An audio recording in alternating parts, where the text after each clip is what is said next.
Do you have Connie Marshall? Yes, I do. Miss Marshall, come on up. Zabo, not gumbo.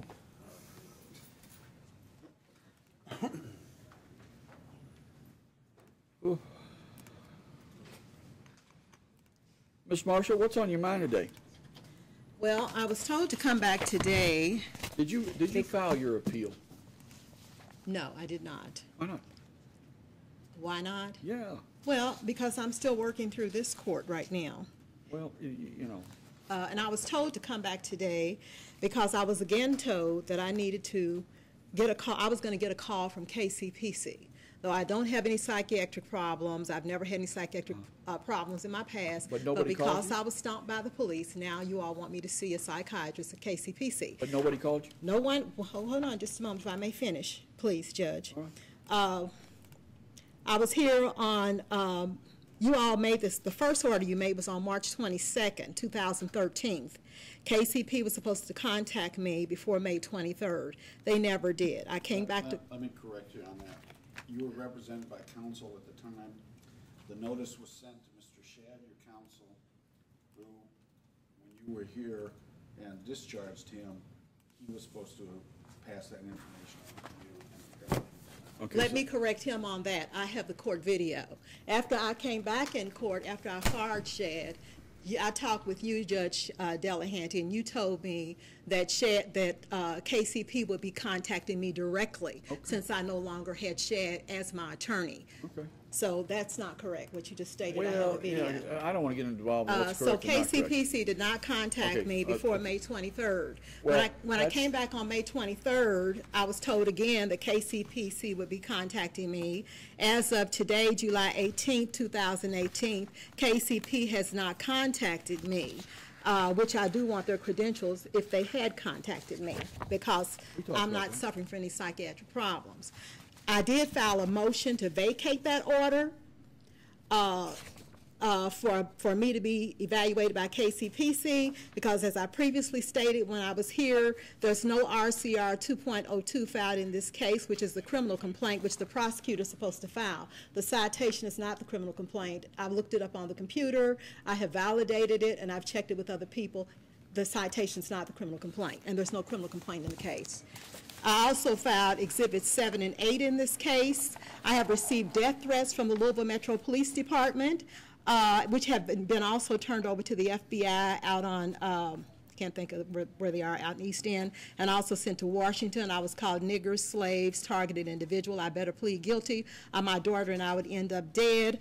I received that first, and they also stated in the second email I received, they also called me niggers and slaves and said I was a federal target and they are the real government. All this has been turned over to the FBI, and I filed that in the case. The two death threats that I received from the Louisville Metro Police Department. I've received numerous threats from them. Well, these are like verbal threats? They just told you, they didn't write you a letter.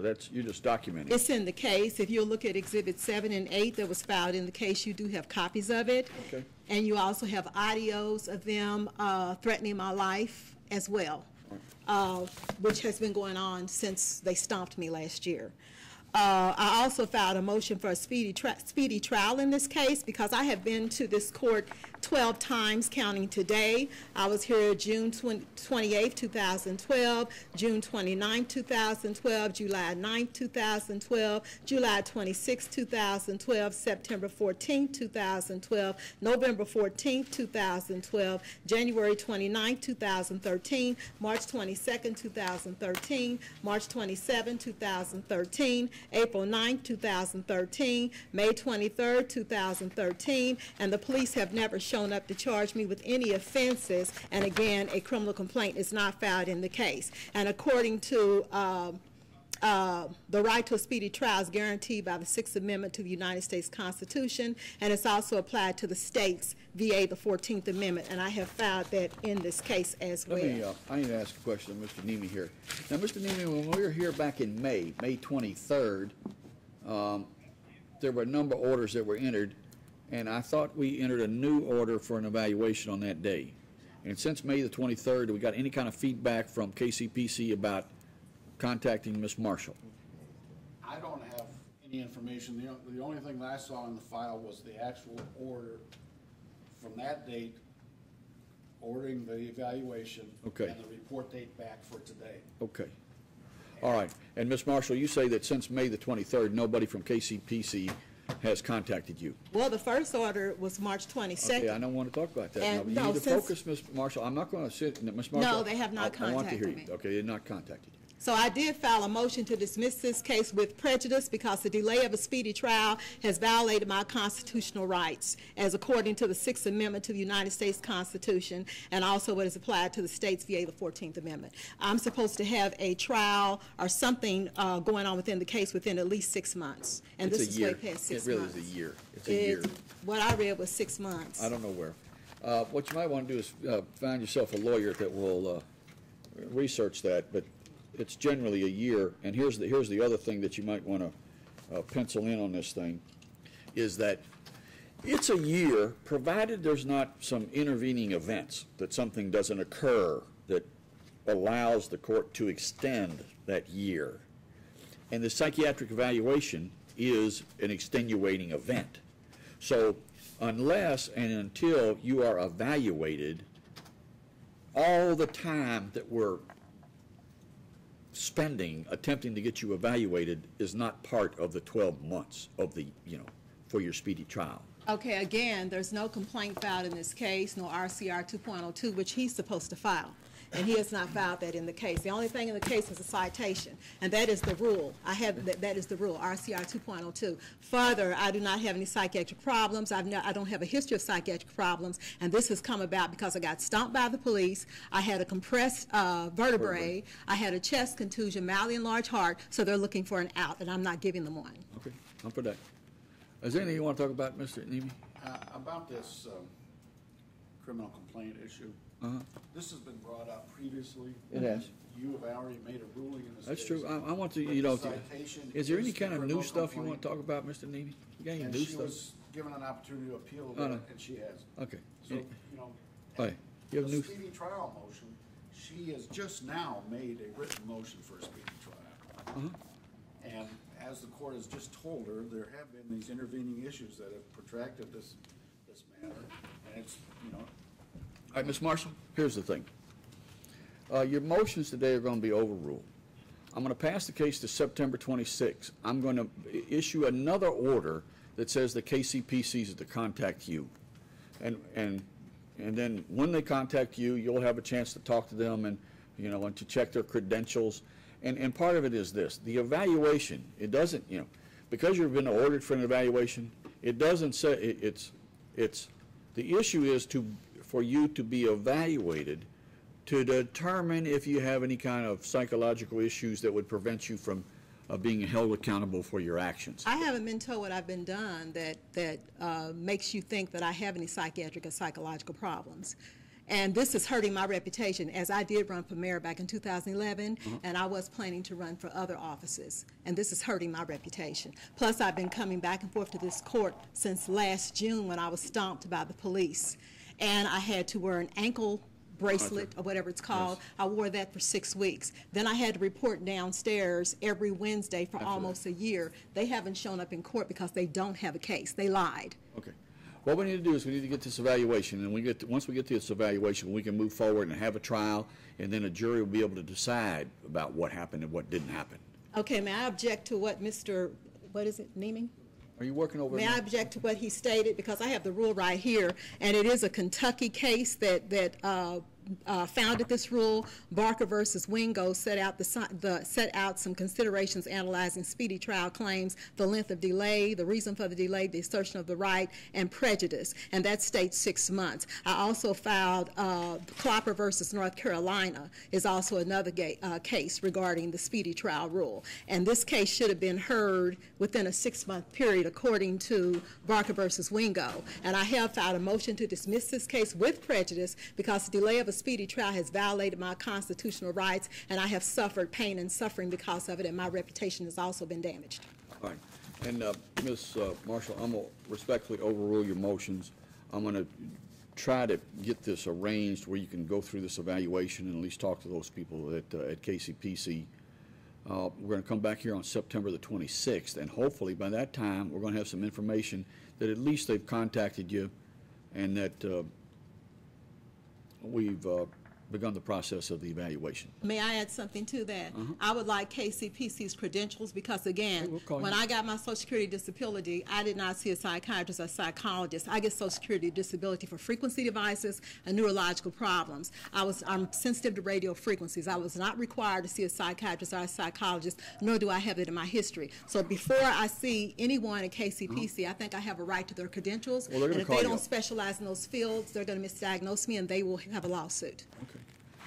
They will call you, and at the time, you can explain to them that you want to talk about their credentials and go through that with them. Well, I wanted documentation. I don't want to talk about it. I want to get Okay. documentation of their Then you're going to have to credentials. go visit with them when they can show it to you. They should be able to mail that, email, or they Okay, can so, send it and to what we're- fax. what I we're have all doing- three. and, Ms. Marshall, you got to understand this, and this is going to be real difficult. What can't happen is you cannot refuse to obey court orders. Because if you do refuse to obey court orders, I have no choice but to put you in jail. I'm not refusing. I'm just saying that I would know. like their You're credentials. making it difficult and maybe impossible, and we'll see what happens. Because I've given you a chance to appeal this case, and you could take this case over to circuit court, and you could argue all about the issue, the issues that you've raised, and complain that, I have, incorrectly ruled on various your motions to dismiss, and perhaps they could help you with that. I don't know. I'm confident that my ruling is going to be all right, but I'm just saying that if you say I want a speedy trial, but if by your behavior you are creating delays by ignoring court orders because you say I don't have a mental issue, I should not be evaluated, and I'm not going to be evaluated except by people that I choose, it may be that you're in violation of the court's order, and you might I haven't have to hit ignored the any jail. court orders. I know. KCPC has not contacted Okay. me, and they supposedly supposed to contact me since March 22nd. I got you. This is July. Okay, and here's what Mr. Nemi says. From March 22nd, he has information that they notified your lawyer, Bob Shadd, who should in turn have notified you. So maybe you weren't notified, but it was not KCPC's fault. That's what he says. Now, hang on. Then we get to the 23rd of May. Now, for the 23rd of May to the day, we don't have any information, and who knows? But he's incorrect. I have the court video. I came back in. When I came in here with Shadd, and he said that to Shadd, I fired Shadd. I came back in, if you remember, and we had a second appearance. And in that appearance, you told me KCPC would contact me directly. I have the court video, and I have got you. posted it I got online. you. That's fine. So I'm all for that. he's not right. He's wrong. All right. Well, we're going to pass the case to September 26th. They should contact you. And I can get their credentials, Well, you correct? talk to them. Talk to Okay. them. I don't know Okay. what they're going to tell you. Okay. They're going to say, I don't know what they're going to tell you.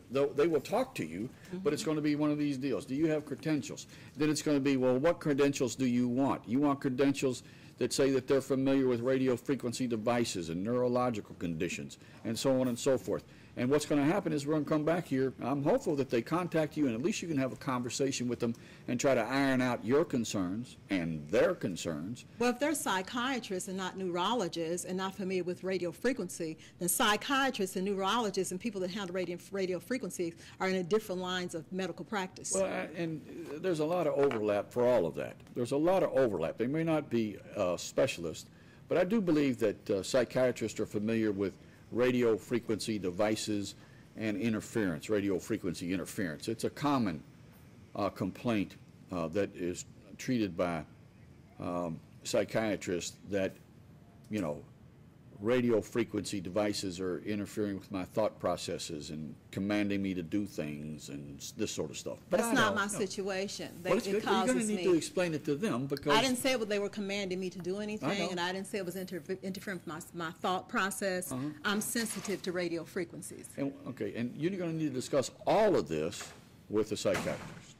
Me, I don't know enough about it to be, I'm not an expert, I'm not holding myself out to be an expert. But I'm just telling you, psychiatrists are familiar with radio frequency devices and interference. They are. All right, we'll see you on September 26th. Terry Leach